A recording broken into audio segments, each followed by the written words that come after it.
Olá, meu irmão, olá, minha irmã. Encontramos-nos novamente para a leitura orante da palavra na TV Evangelizar, a rede católica da Igreja.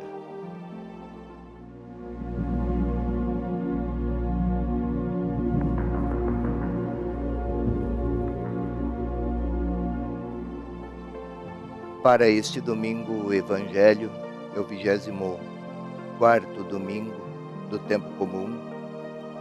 O Evangelho é o de Marcos 8, 27 a 35. Convido-o, pois, a acompanhar comigo. Se quiser, se puder, se dispõe de sua Bíblia aí na sua casa, na frente do seu televisor. Acompanhe por ela. Se não, eu vou ler para partilharmos em seguida o sentido, o alcance, também a beleza da palavra do Senhor, desta vez dirigida aos seus discípulos. Vou ao texto. Jesus partiu com seus discípulos para as aldeias vizinhas de Cesareia de Filipe. No caminho ele interrogava os seus discípulos: Quem sou eu, no dizer dos homens? Eles disseram: João Batista para uns, para outros Elias, para outros ainda um dos outros profetas. E ele então lhes perguntava: E vós, quem dizeis que eu sou? Tomando a palavra, Pedro lhe responde: Tu és o Cristo. Ele lhes ordenou severamente que não falassem disso a ninguém. A seguir, ele começou a ensinar-lhes. Ensinava-lhes que era necessário que o Filho do Homem sofresse muito, que fosse rejeitado pelos anciãos, pelos sumos sacerdotes e escribas, que fosse morto e 3 dias depois ressuscitasse. E deste assunto ele falava abertamente. Pedro, chamando-o à parte, pôs-se a censurá-lo. Ele, porém, voltando-se para os seus discípulos, repreendeu a Pedro e disse-lhe: Afasta-te para trás de mim, Satanás, pois os teus pensamentos não são os de Deus, mas os dos homens. Querido irmão, querida irmã, palavras duras parecem.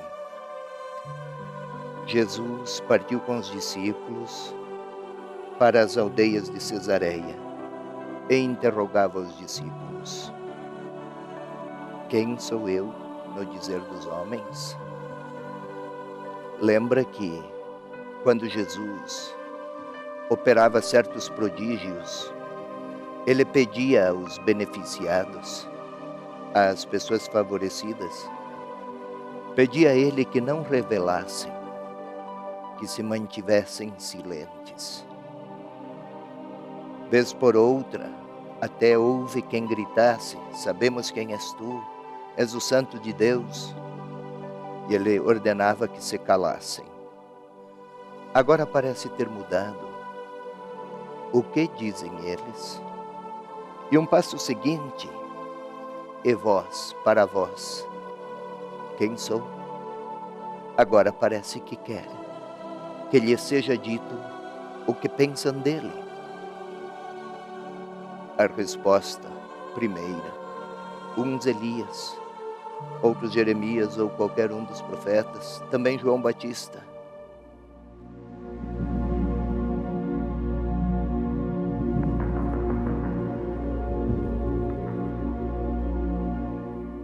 Naquela época, esperavam que viesse um Salvador messiânico, que com todos os poderes políticos e religiosos expulsasse os romanos daquela região, reconduzisse o povo, Israel, a nação e seus interesses a uma posição de esplendor e de grandeza.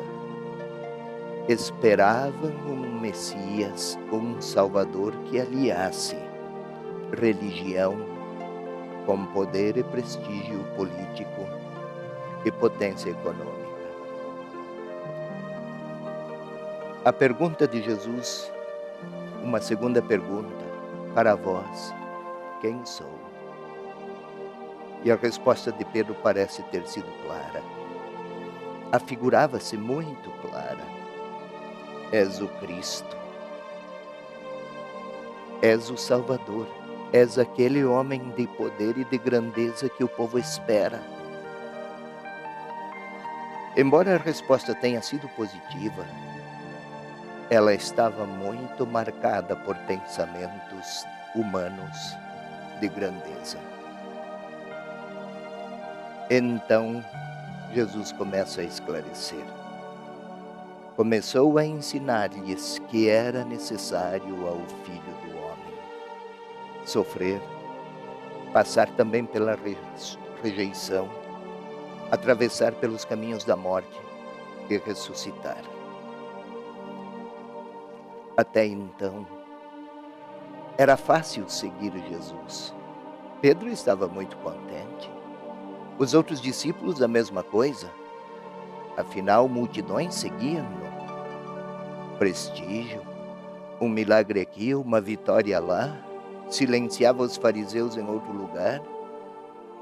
Até o vento e o mar obedeciam. A morte, lembram da filha de Jairo? Tornara-se pequena para tanta grandeza e poder. Curas de toda ordem. Para Pedro e os outros, era até maravilhoso seguir um poderoso, digamos assim. Mas então começou a ensinar-lhes que era necessário ir a Jerusalém, atravessar os caminhos da cruz. E o detalhe no versículo 32, disso falava abertamente. Em outros momentos ensinara por parábolas. É a comparação, nem tudo era claro. Agora é sem parábolas, é de uma clareza apolínea. Mas também, quando fazia os milagres, não contes, não digas. Agora ele fala, quando o assunto é cruz, tudo é muito claro, explícito, inconfundível. Pedro, chamando-o à parte, pôs-se a censurá-lo. Olha aqui, pôs-se a censurá-lo.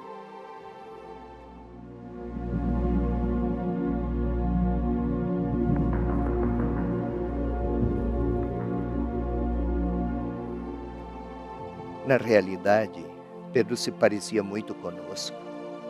Nós gostaríamos de seguir um Senhor, um Salvador que se adaptasse às nossas preferências, que se integrasse às nossas demandas, que se ajustasse às nossas escolhas.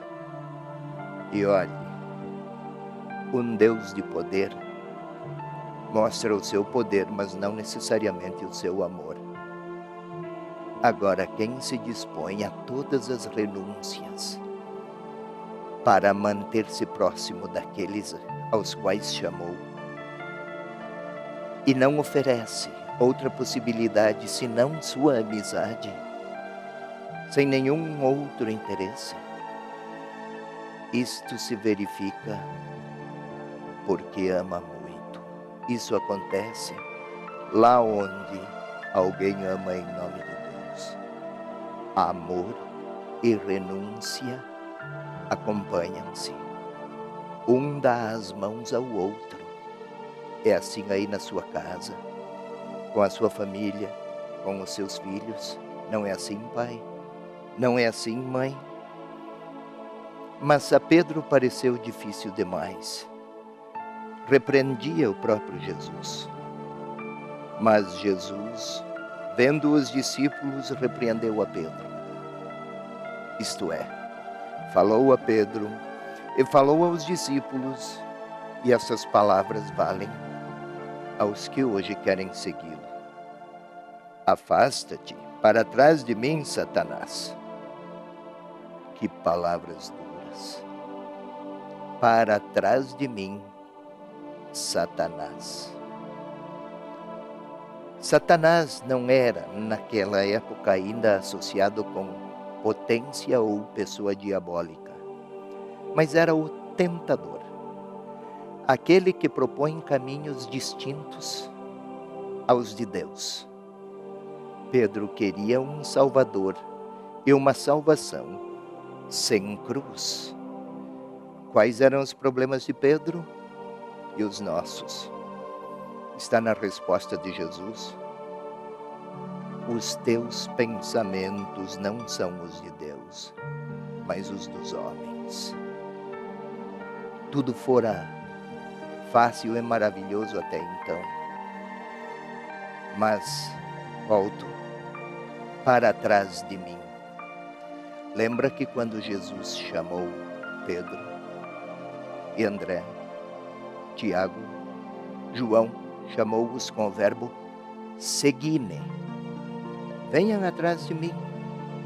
Agora, novamente, para trás de mim. Ou seja, Pedro precisava recomeçar o discipulado, porque ele estava seguindo alguém, na sua mente de Pedro, alguém que tinha poder. E Jesus quer se apresentar como alguém que é capaz até da cruz, para não perder a amizade dos seus. Mas para tanto, eu, você, nós, se queremos seguir Jesus, é preciso que tenhamos os pensamentos de Deus.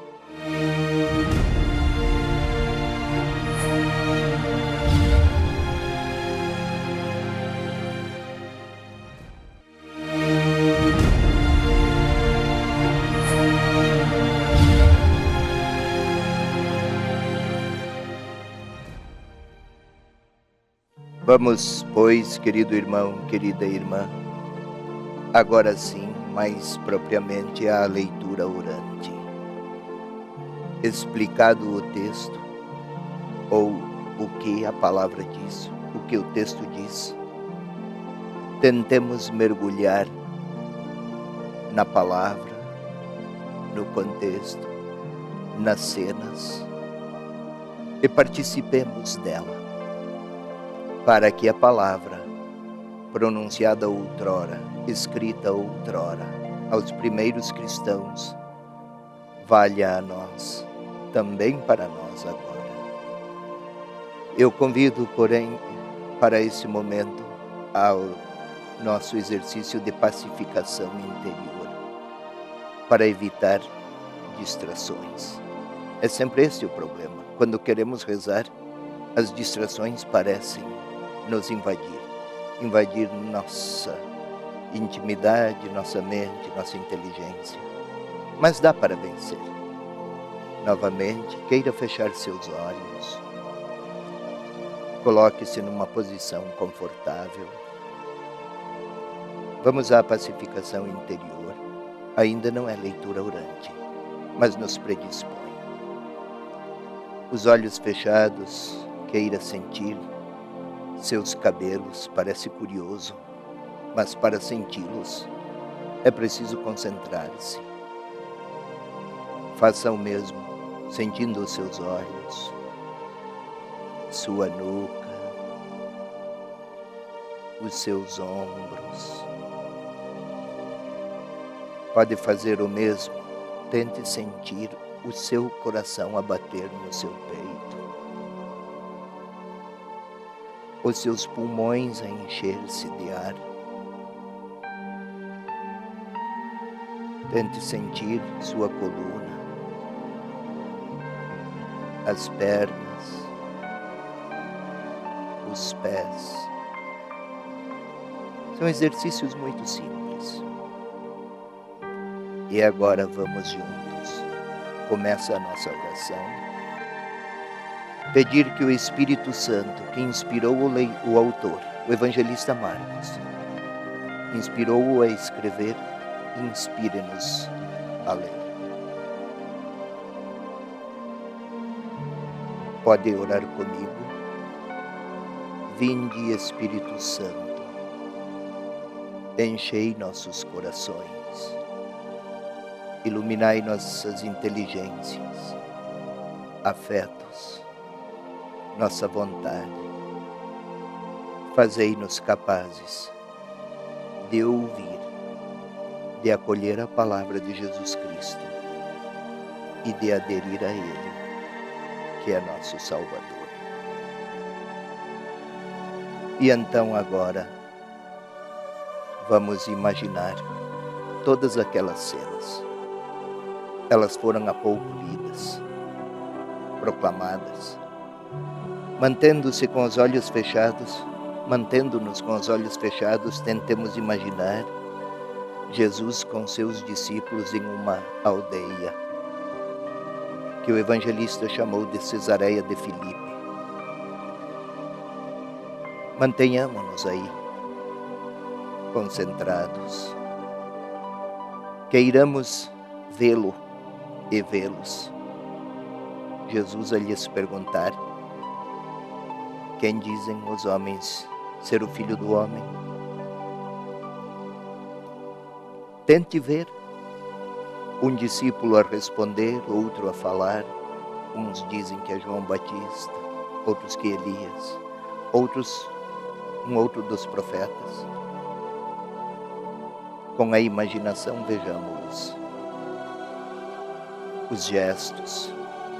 Um que fala, outro que fala. Um outro interrompe para algum complemento. E agora, a pergunta decisiva. E vós, quem dizeis que eu sou? E Pedro, tu és o Messias. Parece importante, na nossa imaginação, ver Jesus que pergunta e Pedro que responde: tu és o Messias. Sigamos ainda com a imaginação que Jesus retoma a palavra e começa a lhes falar da cruz. O Filho do Homem será rejeitado. Até agora tudo fora muito bem, com muitas vitórias e sucessos, êxitos, triunfos. Tente imaginar o rosto perplexo, a fisionomia até assustada daqueles discípulos. Como? E ainda com sua imaginação, mantenha os olhos fechados, ajuda. Queiramos ver, eu e você, Pedro chamando Jesus de lado, a lhe falar? Nunca isso.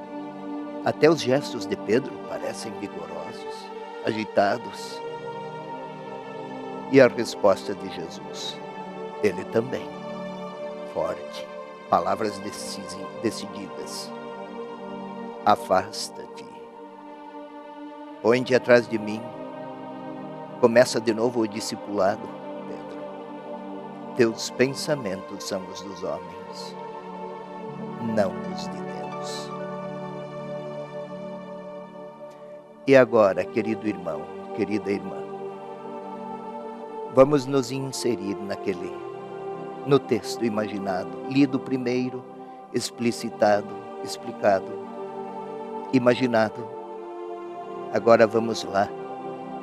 Eu, você, nós estamos com Jesus em Cesareia de Filipe. E é como se ele perguntasse a mim, a você: quem dizem os homens que eu sou? Uns dizem que Jesus foi um grande homem, que foi um herói, que foi um inocente, punido injustamente. Dizem de tudo, outros dizem que é uma ficção. Há quem prefira dizer que é uma grande invenção dos cristãos para exercitarem sua autoridade ou seu poder. Mas agora deixe-se olhar pelo Senhor. E vós, e você, com o seu nome, eu, Dom Peruso, você aí na sua casa, quem diz? O que diz você de Jesus? Ouse, o que pensa dele? Que palavras tem a dizer sobre ele? Não se trata de propaganda de Jesus, nada disso. Mas o que ele significa para a sua vida, para a minha? Pedro respondeu com honestidade: Tu és o Messias. A palavra Messias equivale a Salvador. Realmente para você é assim, Salvador? O que salvou ele em você, em mim? Pois bem, sigamos. Ele está a dizer a mim e a você, nós fazemos parte daquele círculo de discípulos, que o Filho do Homem, que o Salvador, é chamado a abraçar a cruz. Mesmo que tenha que se deparar com a morte, abraçar a cruz. Que palavras diante da cruz ele diria a mim, ou eu diria a ele, o que eu posso lhe falar acerca das minhas experiências de cruz? Apenas sofri com elas, ou elas me ensinaram? Vejamos, quem é capaz de abraçar a própria cruz e seguir o próprio Senhor com sua cruz, é porque adotou os pensamentos de Deus e não os dos homens. Sim, quem pensa numa experiência de fé apenas com êxitos e triunfos e conquistas e realizações e vitórias, vive as mesmas dores e as mesmas insuficiências de Pedro. Pois bem, o que eu diria ao próprio Senhor? Diante da sua resposta, coloca-te atrás de mim. Sou chamado a segui-lo de novo. Que respostas vou dar ao Senhor? Se quero segui-lo com a minha cruz, agora nesses instantes de silêncio, posso lhe falar, dar-lhe a minha resposta. Com ele, vamos pedir ao Espírito Santo que nos conceda as forças de que necessitamos para, com a nossa cruz, nunca nos distanciarmos do Senhor Jesus. Dê a Ele a sua resposta agora.